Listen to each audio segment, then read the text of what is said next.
La polémica por las elecciones de Venezuela, que parte importante de la comunidad internacional considera fraudulentas, protagoniza los titulares de los medios de comunicación internacionales desde el 28 de julio. La orden de arresto emitida por la Fiscalía controlada por el chavismo contra el candidato opositor de Edmundo González Urrutia acaparó el foco de atención estos últimos días. Pero detrás de la letra gorda de los titulares existe un número importante de víctimas que no llegan a las portadas. Hablamos de manifestantes, transeúntes, opositores y críticos de Nicolás Maduro. Al menos eso es lo que denuncia Human Rights Watch en un nuevo informe publicado este miércoles, en el que aseguran que las autoridades venezolanas están cometiendo, citamos, violaciones generalizadas de los derechos humanos.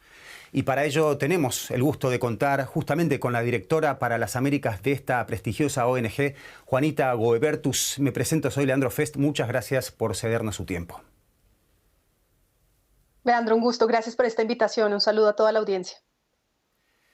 En el informe se habla de detenciones masivas, pero también de asesinatos en un contexto de represión de las fuerzas de seguridad apoyadas por los llamados colectivos. Una semana antes de las elecciones de julio, Maduro habló de un baño de sangre, sus palabras fueron así, en caso de no ganar las elecciones. ¿Está cumpliendo Maduro con su palabra? Tristemente sí, desde el 28 de julio hemos recibido reportes de 28 personas que han sido asesinadas en el marco de las protestas, 23 manifestantes y transeúntes y un miembro de la Guardia Nacional Bolivariana. Llevamos a cabo desde entonces una investigación corroborando videos para georreferenciarlos, para verificar su autenticidad, para secuenciarlos y poder establecer qué estaba pasando antes, durante y luego de que se dan estos disparos. Y pudimos verificar 11 casos específicos. Estamos publicando en esta ocasión los 6 primeros casos. En todos se cumple el mismo patrón. Son protestas relativamente pacíficas. Llega la Guardia Nacional Bolivariana o la Policía Nacional Bolivariana a dispersar con armas no letales, gases lacrimógenos. Cuando no logran dispersar la protesta, llegan detrás de ellos estos llamados colectivos, que son civiles armados que colaboran con las Fuerzas Armadas venezolanas y hacen uso de armas de fuego y disparan hacia las personas que están protestando. Uno de los casos más tristes, por ejemplo, el de Isaías Fuenmayor, un chico de tan solo 15 años que estaba yendo a practicar un baile a donde unos amigos por una fiesta de 15 años se empieza a devolver hacia su casa. De camino, en la mitad se encuentra con la protesta. Tenemos las imágenes de él simplemente mirando la protesta de manera absolutamente pacífica, todo lo que empieza a pasar en términos de la Guardia Nacional Bolivariana tratando de dispersar la llegada de los colectivos y cómo de manera muy desafortunada pierde su vida como resultado de un disparo en el cuello. Es realmente una represión brutal lo que se está viviendo en Venezuela desde el 28 de julio. Usted estaba contando el caso de este menor de 15 años, en este caso. ¿Cómo se explica? ¿Hay más menores involucrados en esta denuncia? Bueno, la ONG local Foro Penal, que ha hecho un trabajo realmente riguroso, calcula que de los 2.400 personas que el propio régimen ha dicho que ha detenido, ellos han podido verificar que hay más de 1.500 que son presos políticos y que por lo menos habría 114 menores de edad, adolescentes, que están detenidos. En los casos que nosotros verificamos de estos asesinatos, hay chicos tan jóvenes como 20, 24 años, insisto, personas que nada tenían que ver en algunos de los casos con la manifestación, o que incluso cuando estaban manifestándose lo estaban haciendo de manera pacífica. Hay que insistir que la protesta pacífica es un derecho, que defender el voto y el derecho más básico en una democracia, que es que todos los votos sean contados y que haya un proceso de escrutinio transparente, es un derecho humano que está siendo violado también en Venezuela. Señora Goebertus, en el documento de Human Rights Watch también hablan de redadas abusivas, especialmente en sectores populares, justamente considerados hasta no hace mucho como afines al chavismo. El acoso y la persecución del chavismo que ustedes denuncian, ¿ya no distingue clases sociales? Yo diría que es aún peor. En este caso, contrario a lo que había pasado en el pasado, está concentrada en esos sectores populares. De los 24 casos de asesinatos de los cuales tenemos reportes, la gran mayoría están en barrios populares de Caracas y en el estado de Aragua. son realmente, digamos, escenarios de nuevas dinámicas de violencia. Históricamente en el 2014-2017 eran capturas relativamente rápidas en donde detuvieron una cantidad muy significativa de personas, pero fueron puestos en libertad. Aquí están deteniendo a las personas por el solo hecho de protestar o de gritar fraude, les están imputando un delito tan grave como el de terrorismo, lo que implica que los dejan privados de la libertad, sin acceso a un abogado de confianza, en muchos de los casos sin poder tener acceso a familiares. Se enfrentan además a audiencias virtuales en donde se restringen sus derechos a poder ejercer una defensa y en donde en muchos de los casos, incluso el último reporte, más de 20 personas aún desaparecidas porque no se conoce su paradero luego de que hayan sido presuntamente detenidas por las autoridades. Usted antes hablaba en el caso de Isaías Fuenmayor González, el chico de 15 años, hablaba de geolocalización y de verificación de imágenes en el contexto de represión y censura que denuncian distintas organizaciones internacionales en Venezuela. Imagino que no es posible recabar información directamente sobre el terreno. En ese sentido, ¿cómo se hace para trabajar, para realizar un informe a la distancia y cuáles son los mecanismos de verificación? Bueno, lo primero es decir que en todo caso colaboramos con las organizaciones no gubernamentales que están en Venezuela, que insisto, están haciendo un trabajo heroico, constantemente en contacto con ellos para poder acceder a información de primera mano, y todo lo que hacemos de manera, digamos, remota lo corroboramos a través de la recolección de testimonios. Nosotros tenemos un laboratorio de investigación digital en Human Rights Watch que recolecta los distintos videos. En este caso, para estos 6 casos recogimos 39 videos en donde verificamos que el video no esté adulterado de ninguna manera, que efectivamente corresponda a los días en los cuales se dieron las protestas.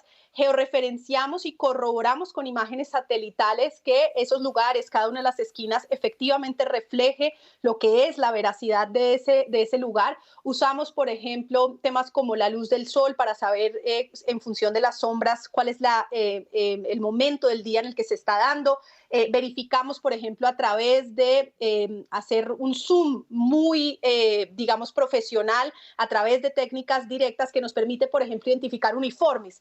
Hay un caso, por ejemplo, que fue muy conocido, el caso de Aníbal Romero, porque el propio Maduro salió a decir que su muerte era completamente falsa. Un chico de 24 años, un obrero, y Maduro publica un video que supuestamente decía esta muerte es falsa. Bueno, nosotros pudimos corroborar a través justamente de la contrastación de estos videos que estaba involucrada esta fuerza especial, el DAED. Verificamos la presencia de sus uniformes y efectivamente corroboramos que perdió su vida como resultado de un disparo, contrario a lo que salió a decir Nicolás Maduro en redes sociales. Bueno, las ventajas de la tecnología, podríamos decir.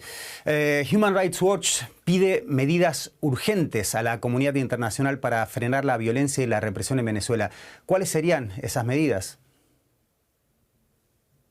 Bueno, lo primero, los venezolanos y venezolanas no se están dando por vencidos. No podemos en la comunidad internacional dejar de insistir en que lo que está sucediendo en el país es grave, seguir insistiendo desde todos los países en la publicación de las actas, en que haya una verificación independiente para poder, digamos, establecer el resultado que, como ya ha dicho el Centro Carter y el panel de expertos, las actas publicadas por la oposición tienen todos los elementos para ser consideradas fidedignas, y en cambio el resultado dado por el Consejo Nacional Electoral no tiene ningún soporte probatorio. Pero insistiría también en que es momento de activar también una serie de medidas que se habían levantado en función de la negociación del proceso de México y del Acuerdo de Barbados, como varias de las sanciones, tanto individuales y colectivas por parte de Estados Unidos. Es evidente que el régimen ha incumplido con sus compromisos y que reintroducir estas sanciones es fundamental para asegurar que el régimen entienda que no puede quedar sin consecuencia este tipo de hechos. Y por supuesto el avance de la investigación de la Corte Penal Internacional. Hay que recordar que hay un proceso andando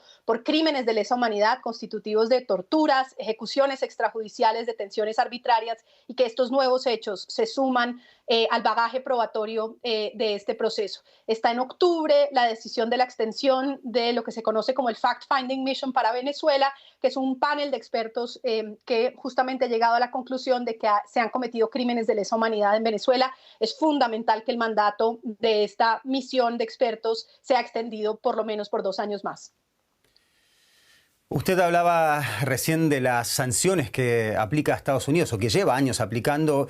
y sin embargo el chavismo sigue aferrado al poder. ¿Hasta qué punto son las sanciones la solución, teniendo en cuenta también que terminan afectando directamente a los propios ciudadanos venezolanos a nivel económico, digamos, ¿no? ¿Hay algo más o algo distinto que se puede hacer? No son una solución, están lejos de serlo, pero es innegable que el régimen nunca habría siquiera autorizado que se dieran estas elecciones, como resultado de lo cual hoy sabemos que el régimen perdió toda legitimidad popular si no hubiera habido un proceso de negociación en donde las sanciones y la discusión sobre su levantamiento o reintroducción fue fundamental para poder empujar al régimen a permitir que estas elecciones siquiera tuvieran lugar. Insisto, están lejos de ser una solución. Por eso nosotros hemos insistido que esos canales diplomáticos que, por ejemplo, Colombia, México y Brasil vienen liderando, tienen que continuarse. Es fundamental que lo hagan con base en principios de derechos humanos. Nos preocupó mucho, por ejemplo, la idea de estos 3 presidentes de repetir las elecciones. Creemos que eso sería una burla al pueblo venezolano que salió valientemente a votar. Pero sin duda hay que seguir empujando también ese canal diplomático. A veces nos frustramos profundamente y con razón, pero si algo sabemos en América Latina es que las dictaduras sí se caen y que sí es posible hacer un proceso de transición hacia la democracia, pero eso requiere sociedad civil organizada y presión internacional sostenida. Hablando de dictadura, justamente la Comisión Interamericana de Derechos Humanos habla de terrorismo de Estado en Venezuela, un concepto que se asocia inevitablemente a las dictaduras que conocimos ya en Latinoamérica. ¿Coincide Human Rights Watch en ese concepto? Y voy más allá, ¿consideran al gobierno de Maduro como una dictadura? Para nosotros el gobierno de Maduro hace tiempo que lo hemos categorizado como una dictadura bajo la Carta digamos, democrática de América Latina, de la Organización de Estados Americanos. Es evidente que no cumple Venezuela con las características para ser entendido como una democracia. Dicho eso, creo que en particular la llamada Operación Tuntún, esta operación difundida en redes sociales en donde las propias cuentas oficiales de los organismos de inteligencia de Venezuela difunden videos que infunden el terror, que lo que hacen es decir, vamos detrás de cada uno de ustedes, incluso musicalizados de una manera que están dirigidos hacia buscar romper el tejido social, que entre vecinos se denuncien si unos salieron a manifestarse o no, si fueron o no testigos electorales, tratando justamente de infundir el terror entre los vecinos. Es evidente que esa campaña está dirigida a generar terror dentro de la ciudadanía. Juanita Guobertus, directora para las Américas de Human Rights Watch, muchas gracias por esta entrevista. Ojalá nos volvamos a ver. A ustedes, gracias por la invitación.